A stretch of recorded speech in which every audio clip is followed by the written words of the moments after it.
ధన్యవాదాలు అధ్యక్ష. అధ్యక్ష, ఒక కీలకమైన రాష్ట్రంలో ఒక అంశాన్ని మీ ముందు పెట్టడానికి ప్రయత్నం చేస్తున్నాను అధ్యక్ష.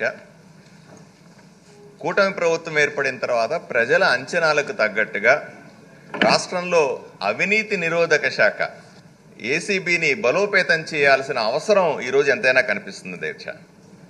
గత 5 ఏళ్ల పాలనలో మనం చూసాం, ముఖ్యంగా సబ్ రిజిస్ట్రార్స్లో ఆఫీసుల్లో కానీ లేదా రెవెన్యూ ఆఫీసుల్లో కానీ ఉన్నటువంటి అవినీతి వల్ల ప్రజలు విసిగి వేసారిపోయి మనకు ఓటేశారు అధ్యక్ష. ఈరోజు ఎన్ని ప్రయత్నాలు చేసినా సరే అవినీతిని తగ్గించడం అది కష్టంగా ఉంది. నేను ఈ మధ్యనే ఆన్లైన్లో ఒకసారి వెరిఫై చేస్తే ఆశ్చర్యకరంగా గూగుల్లో చూపిస్తుంది అధ్యక్ష, ఆంధ్రప్రదేశ్ అవినీతి నిరోధక శాఖ టోల్ ఫ్రీ నెంబర్ ఎంత అంటే 14400 అని కనిపిస్తుంది అధ్యక్ష. కానీ దానికి ఫోన్ చేస్తే అసలు పోదు అధ్యక్ష. అసలు నెంబరు 1064 అధ్యక్ష. ఎందుకంటే కొత్త నెంబర్ని ఎవరికి తెలియకపోవడం, గూగుల్లో కూడా పాత నెంబరే ఉండడం వల్ల ప్రజలు ఎవరు కూడా ఫిర్యాదు చేయడం కూడా చాలా కష్టంగా ఉంది అధ్యక్ష.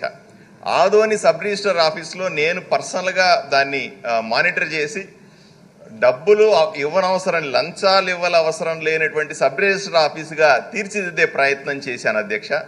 ఈరోజు ఆంధ్రప్రదేశ్లో నేను చాలా గర్వంగా చెబుతాను, ఏ సబ్ రిజిస్టర్ ఆఫీసులో అయినా సరే లంచం ఇవ్వకుండా పని జరుగుతుందంటే అది ఆదోని సబ్ రిజిస్టర్ ఆఫీసులో అని చెబుతున్నాను. ఇటువంటి చర్యలు రాష్ట్ర వ్యాప్తంగా, రాష్ట్రంలో ఉన్న అన్ని సబ్ రిజిస్టర్ ఆఫీసులో, అన్ని రెవెన్యూ ఆఫీసుల్లో కూడా ఇటువంటి అవినీతి నిరోధక శాఖకు సంబంధించినటువంటి నెంబర్లని ప్రదర్శించి అక్కడ ఫిర్యాదులని ఎంకరేజ్ చేయగలిగితే అవినీతిని కంట్రోల్ చేయడం, లేదా రాష్ట్ర ప్రభుత్వానికి సంబంధించినటువంటి లక్ష్యం ఏదైతే ఉందో అవినీతి లేని ఆంధ్రప్రదేశ్ నిర్మించాలన్నటువంటి నారా చంద్రబాబు నాయుడు గారి లక్ష్యాన్ని నెరవేర్చుకోవడం సాధ్యమవుతుందని మీ ద్వారా తెలియజేస్తా ఉన్నాను అధ్యక్ష. నమస్కారం.